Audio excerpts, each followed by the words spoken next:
پاکستان گجرات سے تعلق رکھنے والی ایک خاتون جس کا نام نسیم اختر ہے، انہوں نے سوئی دھاگے کی مدد سے اپنے ہاتھ سے یہ پورا قرآن لکھا ہے۔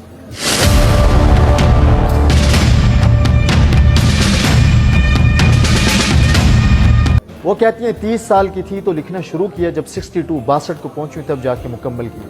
باوضو کا لکھا کرتی تھی، ہر رات کو 12 بجے سے لے کر کے فجر کی اذان تک لکھا کرتی تھی۔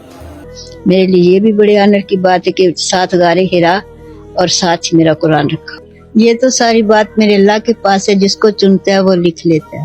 تو مجھے بھی اللہ نے چنا، کچھ قرآن سے لگاؤ اتنا تھا۔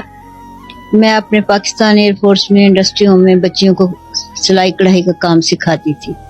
تو سکھاتے کچھ ایسی باتیں ہوئی جس سے تھوڑا سا دل برداشتہ بھی ہوئی، تو اسے سوچا کہ کیوں نہ ایسا کام کیا جائے جو سدا کے لیے رہ جائے۔ تو میرے سامنے قرآن ہی تھا۔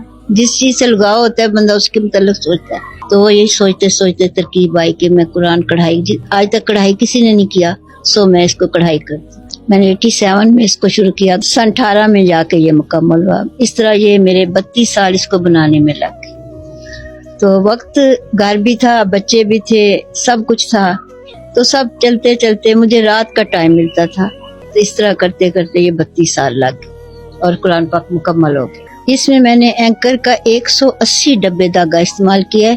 ایک ڈبے میں 24 لچھیاں ہوتی ہیں، اور کپڑا اس میں 300 گز کپڑا خرچ ہوا ہے، جو 13 تھان بنتا ہے۔ جب میں نے شروع کیا تھا اس وقت تو گچھیاں سستی تھی، کپڑا میں نے مہنگا والا خریدا، لیکن دھاگا اس وقت سستا تھا، اتنا مہنگا نہیں تھا۔ جب آہستہ آہستہ آگے چلتا گیا تو دھاگا مہنگا ہوتا گیا، تو میرا اس پہ تقریباً 1,40,000 یا 45,000 خرچہ ہے کل۔ جب لکھائی کی تو حافظ کو پڑھایا، پھر جب کڑھائی کی پھر حافظ کو پڑھایا، جب مکمل ہو گیا پھر حافظ کو پڑھایا، 3 بار پڑھایا۔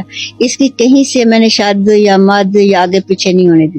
جب ایک لفظ کا نقطے کا بھی تھوڑا سا فرق آ جائے تو مطلب غلط ہو جاتا ہے۔ مکہ میں جب پہنچا تھا تو ایئرپورٹ پہ 12 حافظوں نے پڑھا تھا، تو اس میں کسی قسم کی کوئی غلطی نہیں آئی تھی، اس لیے اس کو پرفیکٹ کر کے انہوں نے مورے لگا دی تھی کہ اس میں کوئی غلطی نہیں، نہ کوئی چینجنگ ہے، نہ کوئی غلطی ہے، نہ کہیں، بلکہ جو آیت کے اندر نمبر ہوتا ہے نا وہ بھی واضح پڑھا گیا کہ اس میں بھی کوئی غلطی نہیں تھی۔ میرے قرآن کی 10 جلدیں ہیں، 3 پاروں کی 1 جلد ہے۔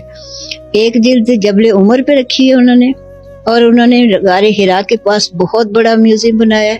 اس میوزیم میں آخری جلد انہوں نے وہاں وہی سپارہ کھولا ہے اور وہی صورت نکالی ہے جس میں لکھا ہے اقرا باسم ربک الذی خلق۔